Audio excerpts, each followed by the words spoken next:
eleccions del 20 de novembre. Es tracta concretament del candidat d'Esquerra Republicana de Catalunya, de fet de la candidatura de Coalició Independentista Catalana, Alfred Bosch, que va comentar aquí a Vilafranca que el camí a seguir és l'aposta que fan per la internacionalització als productors de vins i caves del Penedès.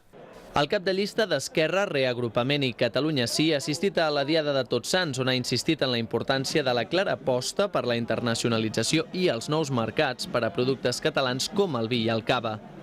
Alfred Bosch ha recordat que s'ha passat a exportar el 54% el 2005 fora de l'Estat a fer-ho més d'un 60%.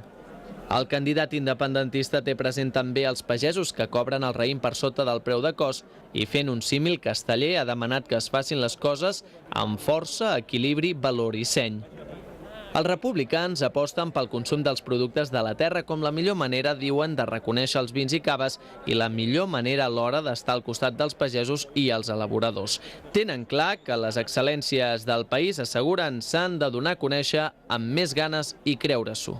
Com més independència, menys crisi. Per tant, nosaltres subscrivim totalment la línia de tot el sector exportador, concretament del vi i del cava, que malgrat els boicots o penalitzacions que hagin pogut sortir, han sabut espavilar-se. És un exemple de gent lluitadora i de gent independent. Independent perquè han fet el seu camí i també independent perquè abonen que la independència econòmica és el millor camí, és el camí més pròsper, sens dubte.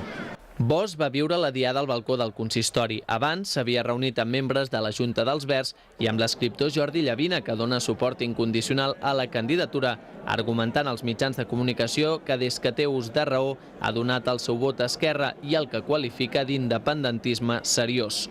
La propera visita de Bosch a la comarca ja serà de ple en campanya electoral. Divendres al vespre protagonitzarà el míting al penedesenc de la coalició independentista a Sant Sadurní d'Anoia. Encara en l'àmbit de política, en aquest cas política local o comarcal, us direm que iniciativa